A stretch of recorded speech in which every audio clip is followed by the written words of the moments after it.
Okay guys, good morning. Nandito tayo ngayon sa sa generator. So, ang tatak na ng generator natin, Caterpillar.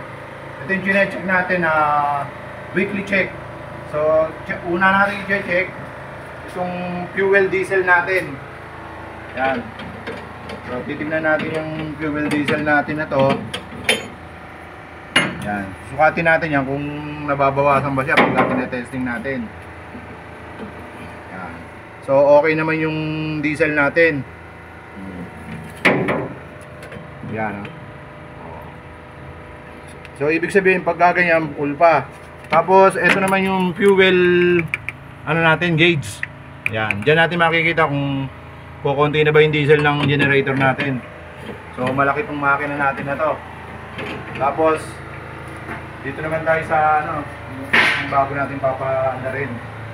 Dito. So ito yung mga pipindutin dyan. So yan. So lalagyan mo muna siya ng ilaw. So nandito yung niya. I-start mo yan dito. Tapos dito. Tapos yan dito. So kailangan pag natapos na siyang i-testing, ibabalik mo siya sa auto. Para matik na pag nawala yung ilaw ng Meralco, matik siya natatakbo. Yan. Dito naman tayo sa natin. Tayo sa kapila. So nandito yung battery natin. So titingnan din natin yung yung langis natin. Ito yung lalagyan ng langis dito. Ito yung sukatan niya.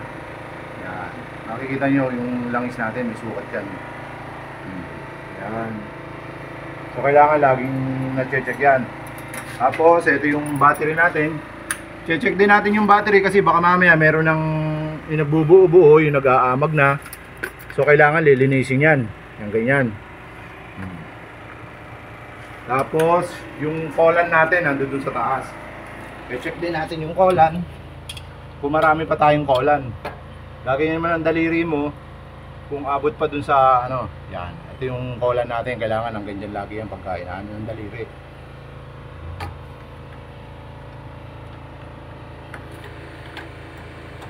Tapos yung natin, pump belt. Kailangan gine-check din yung pump belt. Yung pump belt natin nandito sa loob.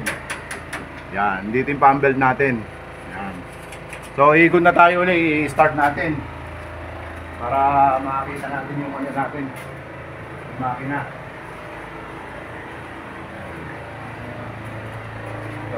So kailangan bago yung i-start ito, kailangan nakababa yung on-off niya. Kailangan naka-off muna to. Yan. So yan, pag nakababa na siya, saka mo siya i-start ngayon. Yan. So i-start natin ngayon. Yan. Mamaya hindi tayo magkakarinigan kasi under na yung natin, yung makina pagka Okay guys, tapos na nating testingin. So ibabalik natin siya dito sa may auto niya.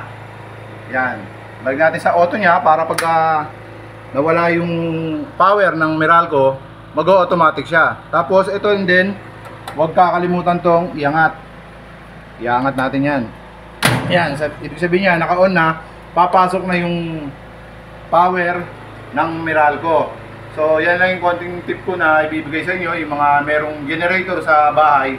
Ganun lang, kailangan weekly check nyo. Yung oil niya, yung diesel niya, pump belt niya, battery niya, lahat i-check nyo. Para in case of emergency na mawalan tayo ng kuryente, tatakbo yung generator natin sa mga bahay natin. Pero ito, malaki ito kasi pang pang mga building na ito. Okay. Okay guys, nandito naman tayo sa pangalawang generator natin. Ito naman, iba naman ang brand ito. Perkins. Ang brand ng generator natin dito, Perkins ito. So, ganun din siya. So, kailangan bababa muna natin itong on and off. Ito, kailangan nakababa yan. Yan, ganyan. Tapos, check natin yung gauge niya ulit at saka yung diesel niya. Yan. So, meron ulit tayong pang sukat ng diesel natin kasi meron kaming tanda rito. Yan. So, titignan natin kung full pa. Yan. So, okay pa siya. Hindi, wala malapit pa naman. Full pa yung diesel niya.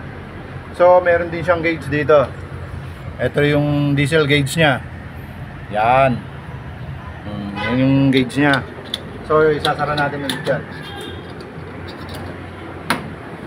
So ito rin man yung langis niya. So kailangan laging full yung langis niya. Kasi para sa makina yan, maganda lagi ang takbo niyan. Ito naman yung pump belt natin, yan dito. Nandito sa loob yung belt natin, sa loob niya ito. Yan. Tapos meron din siyang collan. Nandito rin yung collan niya. Tingnan natin ito. Okay. So check natin yung collan. Yan. Okay naman yung collan niya, maganda pa.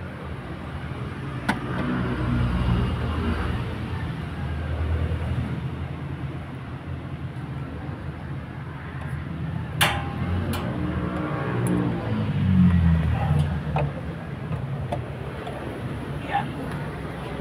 Ikot tayo sa kabila.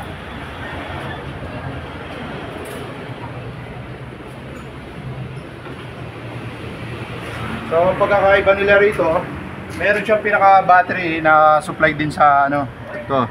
Battery niya kailangan bago mo i-testing 'yan, i-off mo muna to.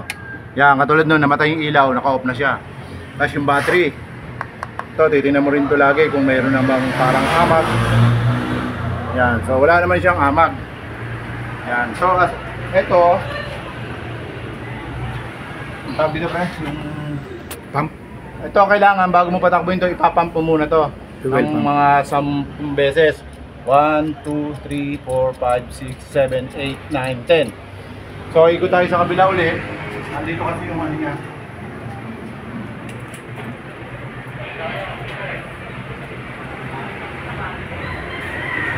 So yan.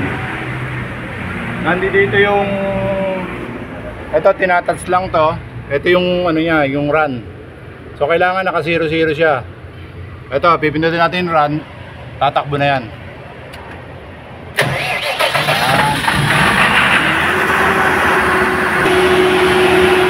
So ayan guys, naririnig nyo, umaandar na yung ating generator.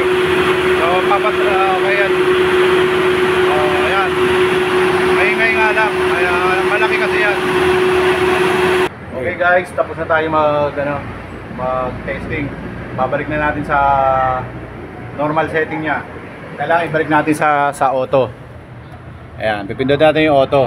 Ayan, kita nyo, nag-iilaw na. Tapos babalik natin uli yung on niya. I-on natin siya uli. Para ganun din, pagbalik nung sakaling mawala ng power ang Miralgo, automatic siyang aandar. Kaya ganun. Tapos i-on natin yung battery doon.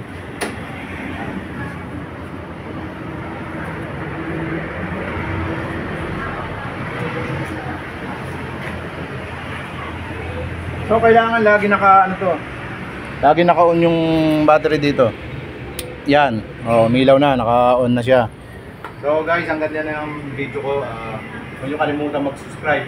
Saka pindot na rin notification bell. Saka yung mga bago ko sa channel. Maraming salamat.